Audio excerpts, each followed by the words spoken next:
Good morning everyone, তোমরা সবাই কেমন আছো? আশা করছি সবাই খুব খুব খুব ভালো আছো আর আমরাও খুব ভালো আছি। তো এখন বাজে হচ্ছে 6:30 আর আজকে স্কুল নেই বলে একটু লেট করে উঠলাম। অন্যদিন কিন্তু আমি 5:30টায় উঠে যাই। সকাল সকাল উঠে মেয়েকে একটু আদর করে দিলাম আর আদর করে দিয়ে তারপরে মেয়েকে বললাম যে যাও তুমি ওঠো, দিয়ে তোমার দিদির কাছে গিয়ে বসো। আর আমি সেই ফাঁকে বিছানাটা গুছিয়ে নিই। আর আজকে হচ্ছে আমার স্কুল নেই, সানডে, তার সঙ্গে আজকে হচ্ছে মহরমের দিন। তো আমি ভাবলাম যে মহরমের দিনে সকাল থেকে সারাদিন আমি কি করছি সেটা তোমাদের সঙ্গে শেয়ার করবো। আমি সেরকম কিছুই করি না, আমি শুধু বসে বসে গিলি, মা রান্না করে আর আমি বসে বসে শুধু গিলি।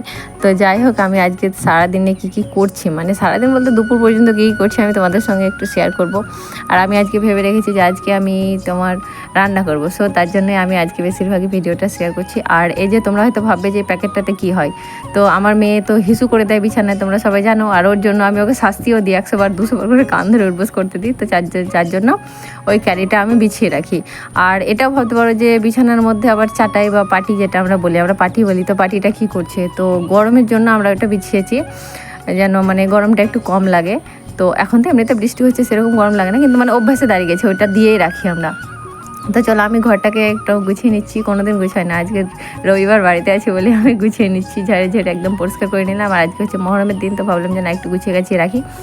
তো চলো আমি ঘরটাকে সুন্দর করে ঝেড়ে গুছিয়ে নিয়েছি। আর এখন আমি যাব হচ্ছে ব্রাশ করতে। তো চলো আমি ব্রাশ করার জন্য রেডি একদম। আর তোমাদেরকে একটা কথা বলি যে আমার না আক্কেল দাঁত না কী আক্কেল দাঁত বার হচ্ছে, সো যার জন্য আমার দাঁতে খুব ব্যথা, ব্রাশ করতেও খুব কষ্ট হচ্ছে আর খেতে তো খুব কষ্ট হচ্ছে। মানে শুধু ওই তারপরে তোমার সুজি খাচ্ছি অথবা তোমার যাও খাচ্ছি, গিলো দেখো আমি আর আমার প্রিন্সেস দুজনে এখন ব্রাশ করছি। আর আমার মেয়ে কী করছে দেখো, আমার যেহেতু দাঁতে ব্যথা তার জন্য ওই সাইডে মানে ব্রাশটা খুব একটা ভালো করতে পারছি না। আর আমার মেয়ের কাজ দেখো, মানে ওই বম তৈরি করছে ও। তো যাই হোক, আমরা এখন মা মেয়ে মিলে ব্রাশ করছি, তারপরে মুখ ধুয়ে নিলাম, মুখ চোখ ধুয়ে দিয়ে চা খেয়ে নিয়েছি। তোমাদেরকে আমি কিন্তু চা খাওয়াটা দেখাবো না। আর এখন আমি মেয়েকে নিয়ে পড়তে বসিয়েছি, ও এখন পড়ছে ABCD পড়ছে। আর এমনিতে যেদিন বাড়িতে থাকি আমি সকালবেলায় পড়তে বসাই, আর বাকি দিন কিন্তু আমি সন্ধ্যাবেলায় আমার মেয়েকে পড়তে বসাই। আর ওকে পড়ানো কমপ্লিট হয়ে গেলে তারপরে আমি বিড়ির কুলা নিয়ে বসে গেছি। এটা কিন্তু আমার প্রত্যেক দিনের কাজ।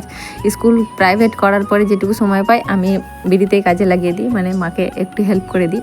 তারপরেই আমি মানে কি বলবো তোমাদের, গোশ রান্না করেছি, মানে মাংস রান্না করেছি, যাই হোক গোশ বলবো না, মাংস রান্না করেছি। তো সেটাই আমি আর আমার মেয়ে এখন বসে বসে গরম গরম খাচ্ছি। আমার মেয়েকে আমি খাইয়ে দিচ্ছি, তো বলছে যে না ও একা একা খাবে। তো চলো আজকে আমরা কী রান্না করেছি সেটা তোমাদের সঙ্গে একবার শেয়ার করি। তো চলো রান্নাঘরে যাই। আমি আজকে কিন্তু রান্না করেছি হচ্ছে খিচড়ে ভাত। তোমরা কি বলো আমি জানি না, কিন্তু আমরা এটা খিচড়ে ভাত বলি। আর এখানে আছে দেখো গরুর মাংস আর তার সঙ্গে আছে হচ্ছে খিচড়ে ভাত। তো চলো তোমরাও কি খিচড়ে ভাত রান্না করো সেটা অবশ্যই জানিয়ে দাও। আর এই দেখো খিচড়ে ভাতটা কেমন রান্না হয়েছে দেখে বলো, খেতে তো দিতে পারলাম না কাউকে। আর চলো আমাকে কিন্তু খুব ভালো লাগলো, ভিডিওটা তোমাদের সঙ্গে শেয়ার করলাম। তো চলো আমি সারাদিন এইসবই করি। আর আমার মেয়ে দেখো বসে বসে কার্টুন দেখছে। তো চলো ভিডিওটা যদি ভালো লাগে অবশ্যই আমার পেজটিকে ফলো করে দেবে আর চ্যানেলটিকে সাবস্ক্রাইব করে দেবে। Bye bye.